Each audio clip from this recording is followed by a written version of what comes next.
Okay, you're on at 8 o'clock. That's about a minute and a half away. Or 9 o'clock. Either one, that works. And how long you stay on? You go to 9:25. 9:25? 9:25. All right. It goes by quick. It went by quick last time. Yeah. Seriously. It doesn't fly. It can fly by. And you're on 11, right?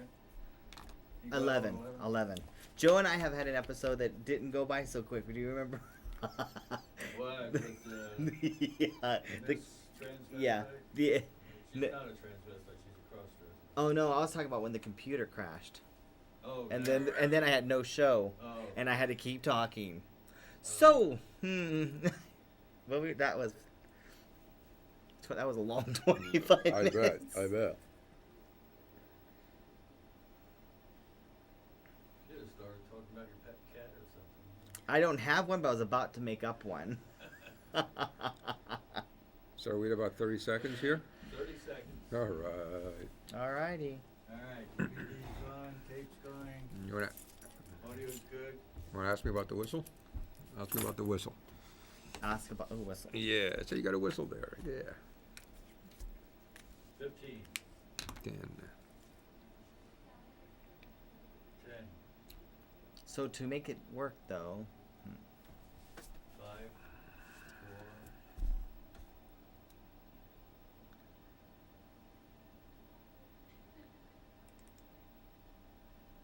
hello everybody, and welcome to another episode of Kevin Live. I just want to say thank you all so much for tuning in, and this is one of my episodes which is extra special because I'm coming at you on so many different channels that I just find it so exciting. I want to say hello everyone who's watching my show on Comcast channel 11 as well as Frontier Cable channel 22. I always like to start off the show with a couple special hellos and shout outs. My special hellos today go to Anna and to Sylvia. Thank you for tuning in. I believe this is the first time you've caught my show, so thanks so much for tuning in. And of course, I've got some special shout outs. Now, I have my parents, they live in Southern Oregon, and I'm not too sure, but thanks to technology, this might be the very first time they catch my show. They, of course, will be catching it on the web via Ustream, and of all times, it's perfect for them to see it for the first time live because it's also my mom's birthday. So, Mom, if you're able to click the computer and get on, I want to say special happy birthday to you, and a happy birthday to, well, I guess your neighbor, which is, of course, Carol. I want to say hello, and thank you for watching. Carol, of course, is my grandma-in-law, my wife's grandma, so grandma-in-law. So that's how that works. Special, extra special hellos or shout-outs. I promised you guys I would do this. So, I'm an avid Twitter person. I'm always tweeting. I always talk about Twitter, and I'm not kidding. I do tweet a lot. And I want to say a special hello to the people of all places. This is so exciting. Colombia, yes. So Foursquare, Colombia, I want to say a special hello to you guys. I promise you guys a special greeting on my show. I know obviously you're not watching this, you're watching this live, but you're watching it on the internet, and I want to say a special hello to you guys. And it was wonderful connecting and texting and between you. And I cannot forget also some brand new friends of mine from, I guess the expression is across the pond. I want to say hello to my new friends in Paris, France. It blows my mind, but I just want to say hello to you guys as well, and I wish you guys a fantastic Foursquare Day on April 16th.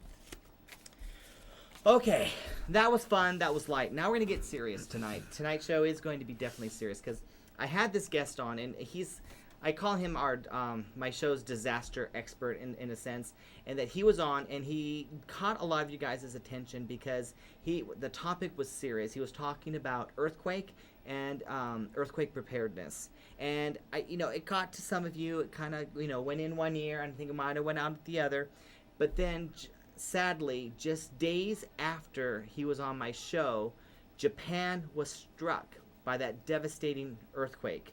And I know from all your guys' emails and your Twitter messages that, it kind of struck a note. It was like, that was like an extra wake-up call. So I rearranged our schedule for Kevin Live, and we invited him back, and we're going to have Bruno Amacci. I always say he's my disaster expert, but he has another title, a more official title than that. Bruno, welcome to the show. Thanks, Kevin. Thank you. So you're Yeah. back on, and I am. and Unfortunately. so Yeah. and fortunately and unfortunately, no, because it was warranted. We needed to have you Very back. much so. Very much so. So for those who didn't catch you the first time you're on the show, tell us just briefly a little bit about you. Well, I'm currently the public information officer for the City of Tigard CERT, which is Community Emergency Response Team, and I was the former commander for the last few years. I've become very interested in emergency preparedness, specifically earthquake preparedness in the Northwest. And when you had me on here last month, we were talking about the Christchurch earthquake in New Zealand, and then about a week later, we had the magnitude 9 quake in Japan. So Right, which was just, I mean, the timing was just, it was scary. it was scary. It was scary. And what's happened since then is I've had an opportunity to speak to a lot of people and a lot of groups about preparedness, and people are starting to really take it seriously, because the earthquake in Japan is the same kind of subduction zone earthquake that we're expecting here in Cascadia. And so when you say that it's something that could happen here, I mean, likely, I mean, that the people hear that and like, yeah, it could happen, You gave an interesting number, which I thought was, really caught people's attention, and that was, you said that Portland, is set to have one every 250 years. Is that correct? That's correct. Okay, so if I'm thinking to it, I'm thinking about my age. I'm not going to be around here in 250 years. So should I be concerned? You should be concerned if you weren't here 250 years ago. So you're saying the last one The was... last one was in 1700, so it was 311 years. So we're kind of overdue. Okay, so I'm not the best at math, so let me see. So it's every 250 years. The last one was 300 years ago. So that sounds like... We're kind of overdue. We're We kind might of be overdue. That being said, we might not have another earthquake for another 30 years, 50 years. But scientists at Oregon State are saying that we have a 1 in 3 chance of an earthquake in the next 35 years. That's 1 in 3 every single day. That's the way you interpret that. See, and that's mind blowing. That really is mind blowing. It is. Now, really quick, just to familiarize the audience with CERT. CERT is... CERT is Community Emergency Response Team. If you could put up a slide there. It was institutionalized under FEMA to train citizens to come out during and after a disaster and help their fellow citizens. And so we're sponsored by the City of Tigard, and we're all volunteers. So there you go. And of course, too, mentioning that they're volunteers, meaning that people could people could Google CERT, Yes. get information. Yes, exactly. Or if you go to citizencorps.gov and look up CERT, if you go to the City of Beaverton Fire Department or Hillsborough Fire or Police or Tigard, it's usually the Fire Department or the Police Department that sponsors CERT. Okay. So there you have it. So I just wanted to kind of get that information in. And if we have time, we'll go back and revisit. But you and I, you have prepared an outline, and the information. This is extremely important. I want to make sure that we get to it. So we've got your points here, and number one, I'm just going to read it right off our emails, because I don't pre-interview. So when I get a surprise reaction, you guys, it's genuine. It's really happening. Point number one is the Japan quake and the Cascade quake are both subduction zone events. Break it down. What is a subduction zone? Sure. Could you put up the second slide? All right. And basically, if you can imagine, the Pacific Ocean is pushing against a plate, a tectonic plate called the Juan de Fuca plate, which is a small plate that's going under Oregon. And there you can see the Juan de Fuca plate is subducting actually, under the North American plate. And where you see that green area that says slip, okay, that is all molten lava. And on top of that, straight on top of that is where all the volcanoes are. Okay. So what we're looking at there is actually right. We're looking basically underneath, almost like A cross section of Oregon and Washington. Okay. So there's the Puget Sound area we can see, Gotcha. the North America plate, and if we were to just kind of follow the North America plate south, we'd see Mount Hood, right, St. Helens, and so on. Gotcha. Okay. And that's for you guys. Now, I want to apologize to our viewers on Ustream. They're not seeing the slides this time. Okay. So, but we're going to do something. We can add those in later. Awesome. If you can go to the next slide, All right. and what that one shows is what happens when the Pacific plate keeps pushing against the North America plate. It causes the North America plate to buckle, and you can see in that top part where it's locked. You can see that before the earthquake, the Pacific plate is pushing and is buckling the North America plate. And let's look at the second part of that slide Okay. at the bottom there. And there you can see when it, well, kind of somewhat, when it releases, that part that has buckled. You can come back to my hand now if you want. Mm-hmm. That part that has buckled will snap like this, boom. So here's Mount Hood and Portland and Oregon. We're all just going to go boom. And the Willamette Valley is going to probably go down 8 to 12 feet, and it's going to go forward towards Japan 6 to 8 feet.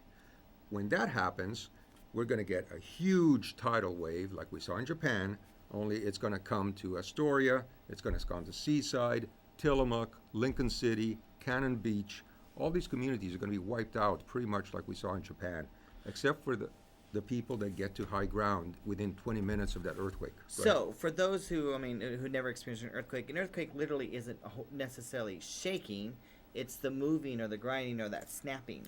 Well, it is. It's what actually happens here is when this lets go, crunch, crunch, crunch, crunch, crunch. Okay, you're going to see a bunch of earthquakes about 25 miles below, okay, where this is all happening, and you're going to have what are called S waves that come out, and S waves are symmetrical, kind of like S waves, surface waves they're called, Right. and these surface waves cause a ton of damage because what they do is they'll work through an area like the Willamette Valley, which is made of basically sand and water, and they'll do this. Okay, now you can imagine what this does to roads, buildings, Absolutely. bridges, all our infrastructure, our water lines, our electrical lines, our gas lines. Okay, so this is what we can expect in the Willamette Valley as we shake. Now the other thing is, on a subduction zone, when it shakes, it's going to shake for 5 to 6 minutes like it did in Japan because it's a big area. In our case, it's about 600 miles it has to rupture. Okay, from the Northern California to about halfway up the Vancouver Island in British Columbia. Okay, now last time it ruptured off of Olympia. Okay, and the earthquake happened off of Olympia, and all the shaking happened all up and down the coast, and villages in Vancouver Island were destroyed, and villages in individual settlements along the coast were wiped out. What we can expect now is, now we have cities that are going to get wiped out, but more importantly, the shaking that's going to impact Portland, Salem, Eugene, Olympia, all right, Tacoma, Seattle, Victoria, BC, Vancouver, BC, is going to be very strong, maybe a magnitude 9, which means that when we feel it here, 70, 80 miles away, it's going to be very, very strong, and it's going to shake for 6 minutes. That's like 12 Super Bowl commercials. So what you do is, when the shaking starts, you're going to feel that this one wave, it's called a P wave, the primary wave. If you've ever been on a bus and you're holding on and the bus stops, you go, "Arr!" That's what that P wave feels like. All right, so let's take the word if out of the equation. Yeah. And let's say when this does hit our area, so the first thing that we would most likely expect would be the primary P primary wave. Okay. Right. Now that hits you, and now you know that it's an earthquake, and you know you've got maybe 5, 10, 15 seconds most before the S waves come. So, And that's going to be the shaking. the shaking that we normally hear. The P wave is one wave, very strong. It's like boing, and then you got this rumbling. feel like a freight train. You'll sound like a freight train. You'll get stronger. Okay, it'll be like being on a motion coaster. You'll go up and down. And you'll go sideways, as much as 6 feet a second where it happens, as maybe 1 or 2 feet a second here. That's still enough to throw you on your butt. Knock you down. Yeah. Now you had mentioned that you're saying that the for example the the coastline could move a few feet. Yeah. Okay, and to some people that might sound just incomprehensible, but isn't there some new recent reports? And I don't know if you saw this. I had heard that Japan, the country of Japan, has moved X amount of. It's moved 8 feet. 8 feet towards the United States. Correct. So Yep. the entire country of Japan, after the result of that earthquake, has moved eight Yep. 8 feet closer to the United States. That's the United States. Just from that alone. And Japan is 4 feet lower than it was before. That's why that seawall that they built, that was a 30-foot high seawall, couldn't stand up to a 30-foot high tsunami wave because the whole country went down 4 feet. That's just So amazing. it is amazing. We're talking about Oregon and Washington dropping 6-8 feet and extending out into the water 12 feet. We're talking about movement. This will be the event that you'll be telling your grandkids about. And again, too, this is not a coastal event. We're talking this is going to be an event that is going to have huge impact for specifically the city of Portland. Exactly. If we talk specifically the city of Portland, the city of Portland is built, there are some fault lines on the hills, a lot of little fault lines, not really important. What's important about Portland is that it has a couple of rivers. One of the rivers, the Columbia, we built PDX on the Columbia. Well, that's all going to turn to basically liquid sand. It's going to liquefy, and the runways are going to break. When we look at the Willamette and we see where our bridges are positioned, those ends of the bridges are going to be coming loose and are going to come down. So we may be down 7 bridges across the Willamette. We may have one passable bridge. Along with that, Which do you want to take some questions, or do you want to do that at the end? sure, however you like to work it. Because the question is, we have Gunnar, and he tweets in, about this, and you mentioned bridges. He wants to know, well, what if I am driving on the bridges? Because this Portland is the city of bridges. Of course, it's the city of bridges. So you're driving, and I would imagine Yeah. the first thing you would feel would be the P wave, the Yep. first initial one. What would Well, see, I think about this a lot when I cross the bridge. off I the guess air? I'll tell you the first thing I would do. I would do, if it was me and nobody should listen to me, I would just try to get off that bridge as soon as possible. I would just gun it and get off the bridge. Right, Or if I'm right. in an underpass situation, Uh-huh. get out from under the underpass. If you're driving and you feel that vibration, you feel it, come to a slow stop off the side of the road. Be aware of power lines. Right. Be aware of bricks from large buildings. Bricks will tend to come off the buildings. And be aware of other vehicles. But bottom line is, get off the lane of traffic, come to a stop, and then just wait it out in your vehicle. And speaking of power lines, you got to be very careful, because it's not always the power lines that get you. It could be the ground around you. Yeah, power lines, you have to assume that they're hot. So when you see a power line down, that whole ground around you can be hot. So even though you're not anywhere in close contact with that power line, you could still get a heck of a shock. Right. So you got to do Yeah. your research on that. Now, on here too, I mean, when it comes to your points, you're talking about they follow a pattern. So that is, again, like you're talking about every 250 years. Now, we are the United States of America, and we're not Haiti, and we're Right. not Japan either. So would a quake like this really be that big of a deal? It It'd would. be devastating to us. This quake, we have to think that Japan is a first world country. And Japan has one of the most extensive earthquake preparedness networks in the world. And they were caught flat-footed, and their nuclear plants, as you can see from the problem, and 20,000 dead and so on. But more importantly, there's no food, there's no water to these people. People are living in shelters. These are old people. These are 50, 60, 70, 80 years old in an aging population without food and without shelter for weeks. And when we think about our economy and we think about, gee, what would happen if Oregon and Washington all of a sudden go down? Well, we might be looking at $1 trillion, $1.2 trillion, $1.4 trillion to get us back online. That's going to be hard to justify as our economy keeps getting worse. Secondly, where's the money going to go? Is it going to go to Washington, to Seattle, or is it going to go to Portland? Okay, we've got to be thinking about how we're going to be rebuilding after this earthquake. What are we going to be doing? And what I've learned is that one of the best things you can do is don't be a victim. So don't be a victim. Don't be a victim. So basically, take it upon yourself to be prepared. To be prepared, because no one's going to come help you. Because not they don't want to, they can't. We don't have the resources to come and help every person. Okay, after a major disaster, it's going to be days before we can start getting help out here. It's going to be days before the military gets here. We're going to be on our own for 5, 6, 7, 10 days. So what does that mean? Okay. Real simple things. After the New Zealand quake, I repacked my bag. I was going to bring that up because I was going to say I don't mean to throw your personal business out in the air, but I do know that you recently repacked your bag. So, what were some of the changes? First of all, when you what were some of the changes? The big changes that you felt. The big changes. This is important. Yeah, I've got to make this change. The biggest change is this. For the last 2 years, I've been telling people get a 72-hour kit together. And 72 hours. So that is something to try to comprehend. It's not the power going out in your house for 4 hours and having to survive that. We're talking 72 straight hours. Straight hours. Okay. And now I'm going to say plan for a full week. Don't plan for 3 days, because we can see what happened in Chile. We can see what happened in New Zealand. People are going to be without power for weeks.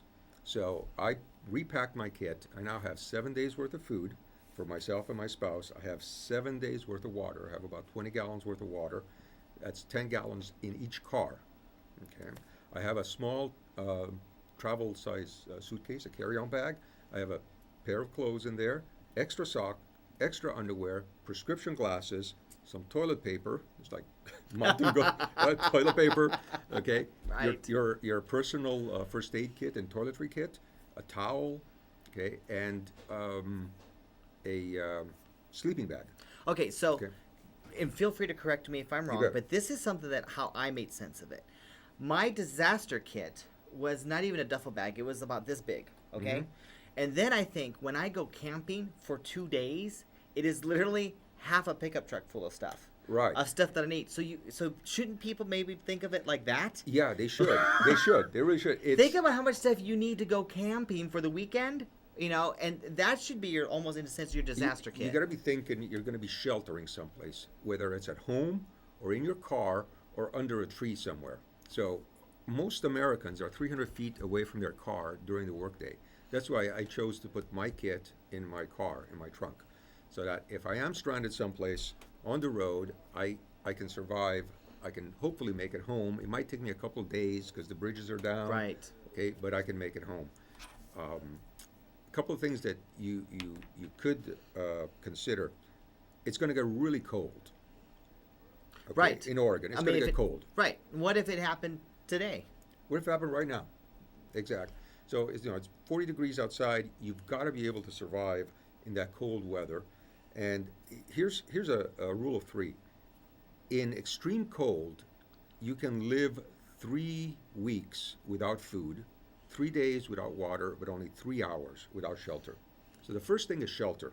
Okay, my car, okay, my house, a tent, whatever. The second thing is clothes. Mm-hmm. Okay, and then lastly water, and then food.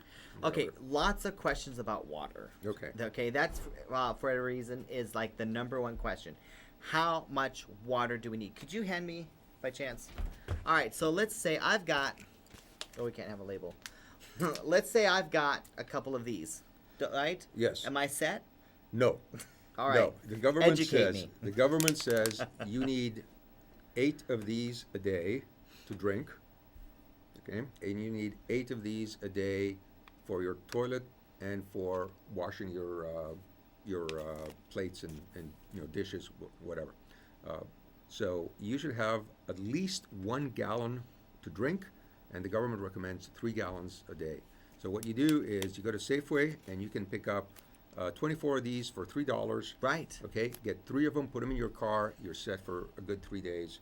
And remember, in an emergency situation, you're not going to be drinking 8 of these. You're probably going to be drinking 3 or 4 or You're going to 5. have to ration it You're out. going to have to ration it out. Same thing with food. What do I get for food? Corned beef hash, chili, stuff that I can eat out of a can. Okay, that's high in fat and it's high in protein. I don't really care if it's good for my heart right now. I just want the fat and the Right. protein. So okay? don't be tweeting me Don't- saying about that, yeah. Yeah. Yep. Exactly. It's all about survival. Exactly. Now, in getting this information out, here's what we can do. Because I know that, what resources is there out there for Here- people to maybe use as a tool to put together their own Here's kits? the simple one is www.ready.gov, G-O-V, okay? And that's FEMA's website, and it's Get Ready America, and it's got a nice little spreadsheet there. It tells you what you need for your kit, what you need for your business, what you need for your family. One of the things I want to mention is we have a few more seconds is We do. I redid our emergency communication plan. And that's as simple as saying, Kevin, when the earthquake happens, I'm going to call you, and then all my kids are going to call you, and you're going to let us know who's hurting, who's okay, what the status is. So kind of That's get like a- a chain thing. A chain thing, so that somebody can call one person, and everybody knows that everybody's okay. On your screens there, for those of you who are watching me on cable, you'll see there's my Twitter address. I'm going to work with Bruno. I'm going to ask him to email me some links and some tips, and I'm going to be tweeting those to everybody, to all of you guys. So follow me on Twitter. Could you imagine 25 minutes flew by? Just like it's that. the end, just like that. So you guys, it comes down to this. It comes down to you being prepared, be ready, and as always, thank you for being a guest, Bruno. You're fantastic. Thank you, everybody. Good night. Wow. That was fast. That was fast. There we go. So let's we're gonna go off the air here too.